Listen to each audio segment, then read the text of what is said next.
Hola, buenos dias, New Zealand and the rest of the world. We are here at our apartment on Cuba Street in Te Aroha, Wellington. We just had a tasting this morning at Common Sense Organics in Lower Hutt. And we had a question at our tasting. How do you know if you have a good quality maca powder? So we thought we would do a live video and answer some of these questions because we get asked this all the time. So this is, if you don't know, so my name's Corin Storkey, and Sally. I'm Sally, yes. So we always have that question, like, how can I recognize that the maca I buy is good, is safe for my stomach, it has the medicinal benefits? And if you, one time you met us in a workshop, you know that we taste different type of maca. So as a Peruvian, I know the quality of maca. So for most of the people, it's like tasting a good wine, you know, and there is difference between flavor, texture, and also medicinal benefits when it's raw and when it's cooked. So all our maca, it's cooked. We call the process gelatinized. Doesn't mean that has gelatin.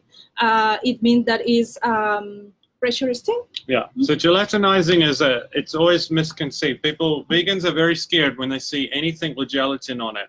But gelatinized is different from gelatin. Gelatinized is basically a high pressure steam that the powder goes through. And what this does is it sanitizes it, lowers the starch content, and activates the macamide. So it's like a heat treating process. And all quality powder that comes out of Peru should be put through this process in order to make it more digestible and good to eat. So we're going to do a demo for you guys, a little demonstration. We're going to show you how you can tell the difference between a good powder and a not so good powder. So we've got a couple of examples here. This one that I'm holding in my hand, you can see already it's a darker color. So this guy here, it's a darker color and texture. This is a gelatinized powder. This is our powder. And we have another powder here, which is a raw maca powder that we've got as a sample to show you how the two of them work. So Sally's going to demonstrate, and then we're going to talk about the 5 key things that you need to consider before buying your powder, and also the 5 ways you can tell if you have a good quality powder. All right, so this is the first thing that you can notice between a raw maca and activate maca. So first is the color. So maybe you found in many stores like different type of, different color of maca or different brands, and you don't know what to choose. Just let you know. So here we have our maca, and here a raw maca. So we always said that the minimum dosage per day is 1 teaspoon, one like this. So I'm gonna show you the different ways how you can differentiate between a raw maca. So I'm gonna add 1 teaspoon. So this is 1 teaspoon, heap teaspoon. So this is raw one. We are going to mix.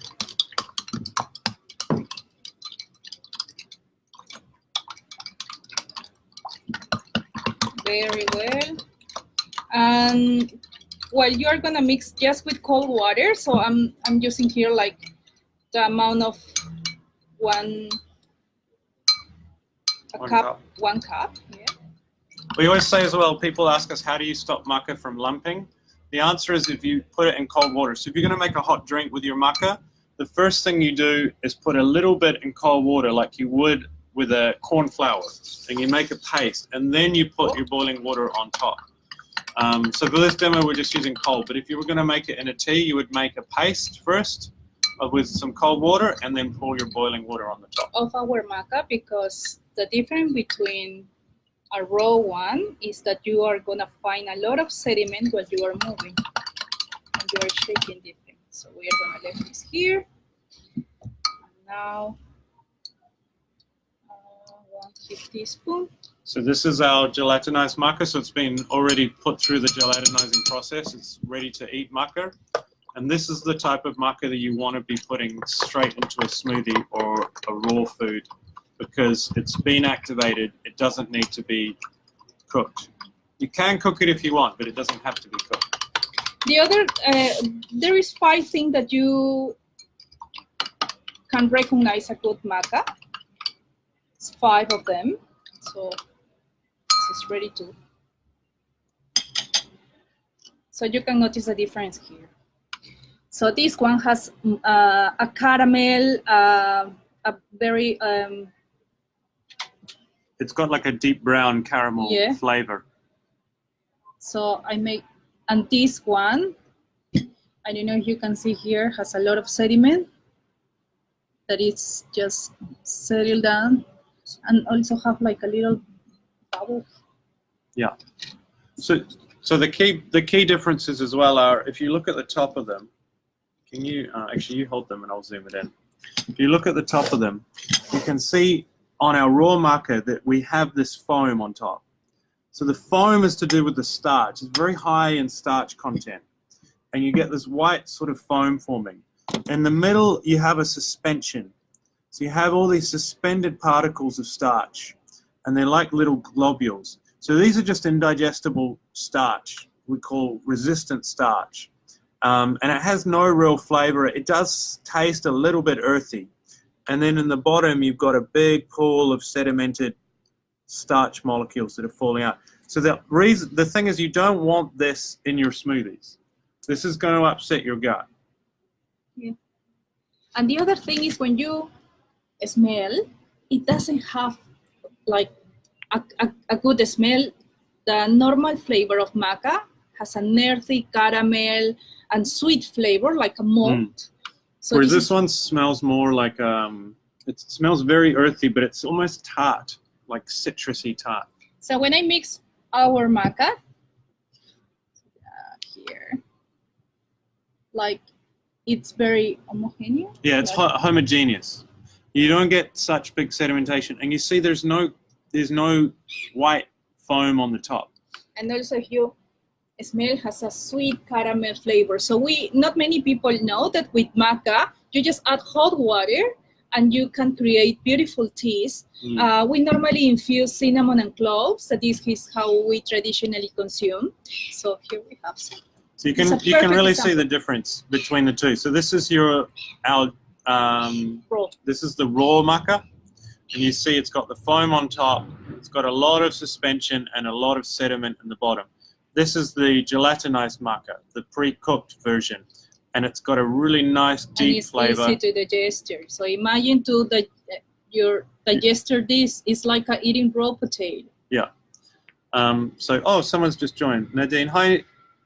Nadine says hi. So yeah, and if you have some question about maca, feel free, because our main mission is to run only workshops, like when we're doing tasting. We love to talk with people, like all about maca, connecting the science with tradition.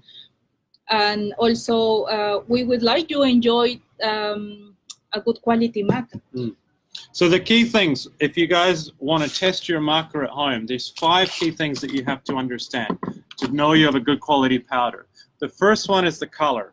So you can see the color differences. You have a really light white powder here, which is in what we call a poor quality powder. This is not going to be easily digestible, and it's not going to make your stomach feel very nice at all. And then you have a beautiful dark caramel flavor. So this is the first thing. The second is the smell. You can smell, it's like a sweet caramel versus a very tart citrus earthy flavor. And again, this is going to taste pretty horrible in a smoothie. And this is the problem when people buy these raw powders, they put it in their smoothies, it's not a pleasant flavor at all. The third is the texture. You can see, and you'll see this when you drink it, you have this really grainy white sediment. So this is all pure starch. And it's all as well suspended throughout the whole solution. So the texture is going to be grainy, coarse, and rough in your mouth versus a nice cream.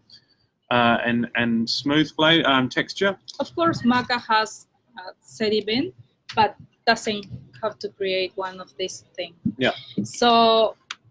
And the last thing, I suppose, is the other thing that we always say is check the levels of macamide. So you can tell by the flavor, the taste, the texture, the sediment, but also companies, and we do this now, should be writing and specifying their total macamide levels on the back.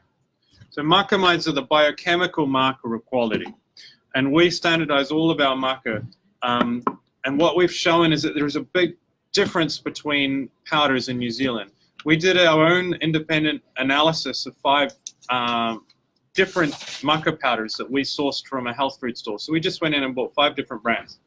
And what we did is the sediment test, the color test, the texture test, and Sally did a taste test.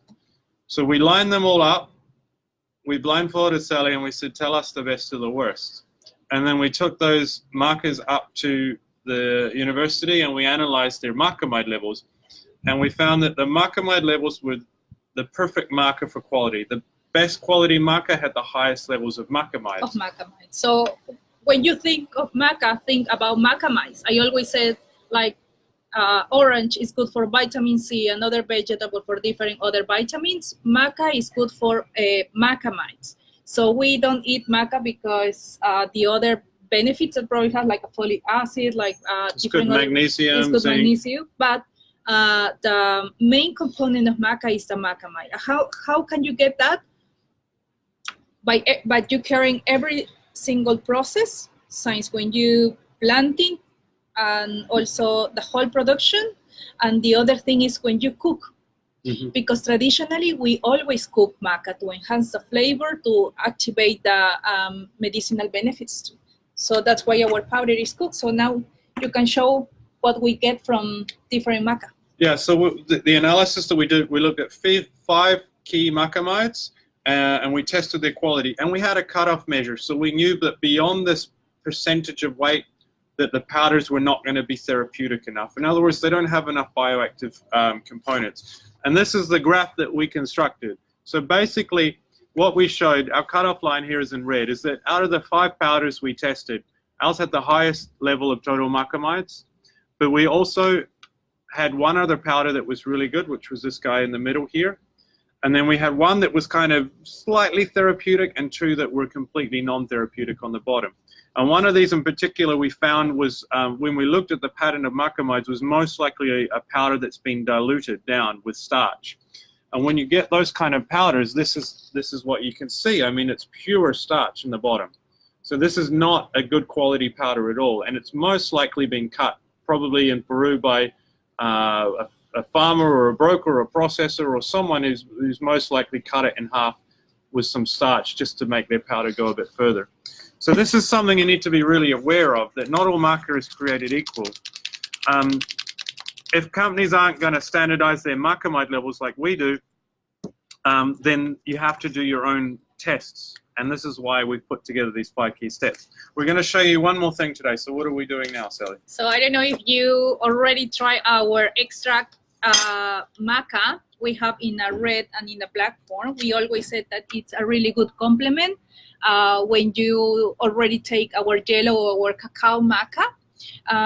This is for the days that you need an extra support, or also when you have some specific conditions, like those are 10 times more potent or concentrate, and the texture, the flavor it's also more delicious for me, and it's easy to go, it's easy to carry. You want to explain some of the red and the black while I'm doing the tasting? So the reason why we do different preparations for different colors is because there's 3 colors of your maca bulb. So you have yellow, red, and black. Traditionally, yellow is the most common form of maca. So if you take seeds of any of the colors, you plant them, you get 3 colors. The yellow is dominant. It's about 70% of our harvest. Red is about 20 and black is about 10.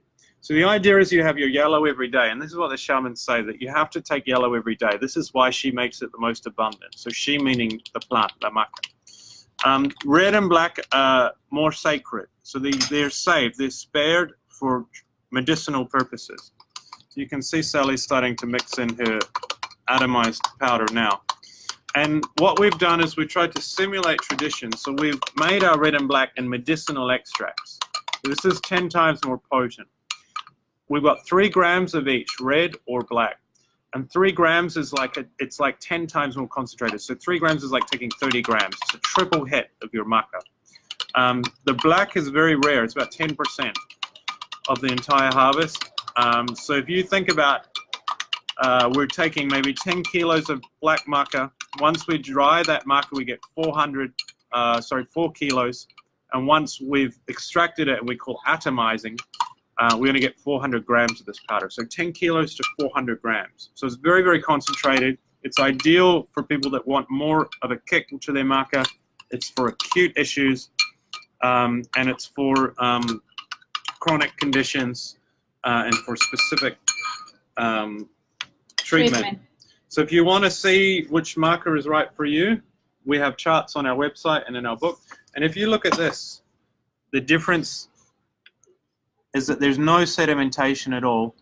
It dissolves pretty much instantly with a little bit of agitation all the way through. And always the caramel color and the caramel flavor. Mm-hmm. So we'll put the 3 preparations there. We've got the 2 the raw, the gelatinized, and the atomized. So as you're going up, the color gets darker. It's a more rich color, more rich aroma, more rich flavor. So this is our highest quality, highest concentration form.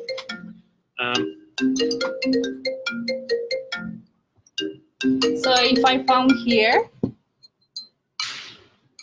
look, this is the sediment. Like,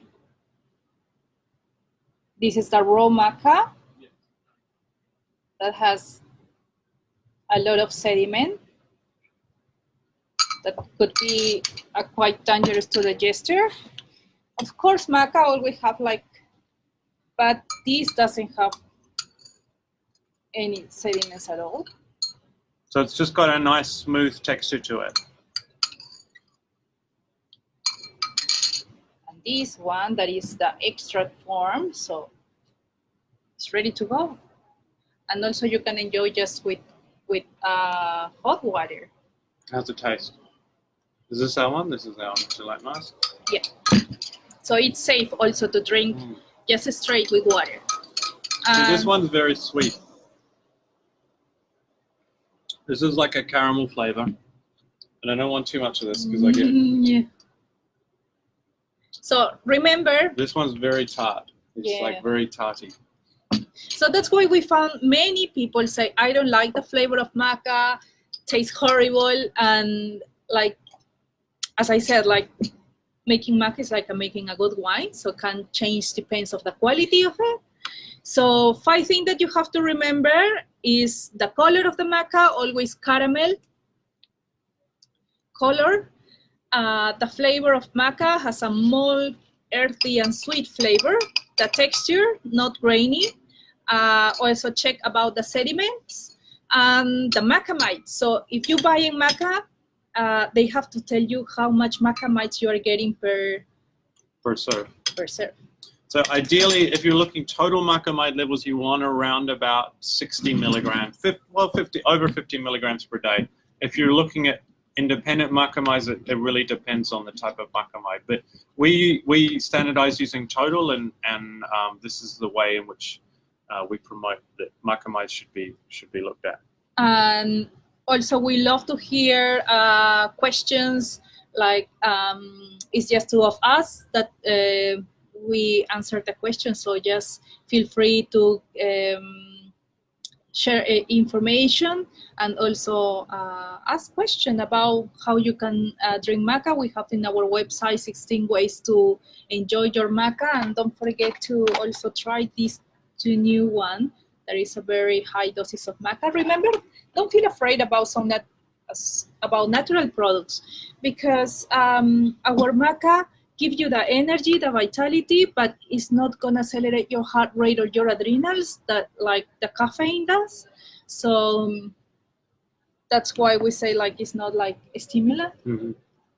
Yeah, I take a lot. Yeah. I probably have, I don't know, 2-3 teaspoons a day or more, and some high dose sachets as well on days when we need extra support. So the black one I use a lot for like a coffee substitute. I can't handle caffeine. So it gives me more stamina, more endurance, more mental focus. So it's very good on long days. If we are running workshop or we are driving all around the country, actually we are going to be in all the North Island. Where is our next point? Oh yeah, on Monday we're in Palmerston North. So if you guys know anyone in Palmerston North, we're running a chronic fatigue workshop. And then Tuesday in Wanganui. Wednesday we have a pretty much sold out our venue. We've sold 60 tickets to a chronic fatigue workshop in New Plymouth. So that's very exciting. And then we're going up and we're going to be in Auckland all through the end of September, October. And then running some workshops up there, multiple workshops. So check out our Facebook and our Eventbrite. And on our webpage, you can click on workshops and it will tell you which workshops are going to be where. And then we're going to Whangarei, Northland, Tauranga, Whakatane, Hamilton, Raglan, Rotorua, Taupo, Hawke's Bay, pretty much the whole North Island. So, yeah, thank you so much. And Nadine says, great to hear you in Wanaka. Thanks. Yeah, thank you. We're going to come back to Wanaka because one of our volunteers from this year's harvest is from Wanaka. So Fraser, a good friend of ours, is down there. And we met him last year at a workshop in Wanaka. He was inspired by what we were doing, so he came to Peru as a volunteer with us this year and spent 2 weeks with us on the farm in Peru. So, and said he really enjoyed the whole time. So, journey. We're hoping to round up more people. So we'll definitely be back down to Wanaka again soon. Okay, guys, I hope that this could be really useful. So here is our Maca and here the road. You know how to differentiate different Maca and ask questions. So our next online video we can answer. Yeah. If you have questions, send them and we'll do an online video for it. So we've got our raw powder, our beautiful gelatinized powder, and then we have our atomized powder.